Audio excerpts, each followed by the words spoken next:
Une des pistes de recherche que j'avais était la profusion de petites architectures et illustrations tactiles, pliables, qui étaient dans les traités de perspective publiés tout au long du XVIIIe siècle en Angleterre. Cette réflexion m'a amené à me questionner sur l'importance du toucher en plus de la vue dans l'appréhension de l'espace, dans la compréhension de la logique de l'espace, et en fait comment on peut réintégrer le corps dans cette histoire plus longue de la perspective. Le projet qui va m'occuper à la Villa Médicis, en tout cas le projet principal, tourne autour des travaux d'un mathématicien aveugle qui s'appelle Nicholas Sanderson. Il est né à la fin du XVIIe et est mort dans les années 1730. C'est un mathématicien qui enseignait principalement à Cambridge. Et on dit qu'il était capable d'enseigner l'optique, la logique des couleurs, le fonctionnement de la caméra obscura,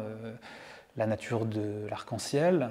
Et il devient célèbre de cette manière à un moment où on se demande voilà, quels sont les rôles en fait, ou les spécificités de chaque sens dans l'acquisition de la connaissance. Qu'est-ce qui passe par le toucher, qu'est-ce qui passe par la vue, qu'est-ce qui passe par l'ouïe, et qui va préoccuper comme ça tout le siècle des Lumières. L'ambition plus large de ce projet, au-delà de la publication des leçons d'optique de Sanderson, elle est de rendre ces leçons accessibles de manière plus vaste, et notamment à des personnes aveugles et malvoyantes, en essayant de rendre les illustrations qui sont incluses dans les manuscrits de l'époque tactiles, en se servant de la texture même du papier, en travaillant le relief du papier et en essayant de transmettre par le toucher des diagrammes d'optique qui autrement sont bidimensionnels. Donc mon ambition, c'est d'essayer de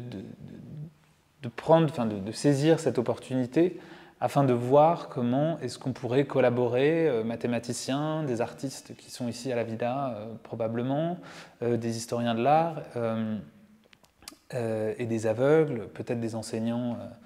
pour aveugles liés à l'Institut de Rome. Comment est-ce qu'on peut inventer des formes nouvelles en 3 dimensions, tactiles, palpables, qui soient valables à la fois pour les personnes aveugles ou malvoyantes, mais aussi de manière plus large pour l'enseignement de l'optique. Essayer de voir aussi comment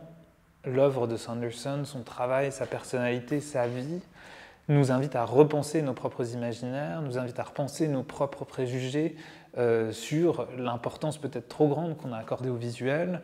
à la fois dans les études historiques, mais aussi aujourd'hui, dans notre manière d'être au monde, notre manière d'être aux autres aussi.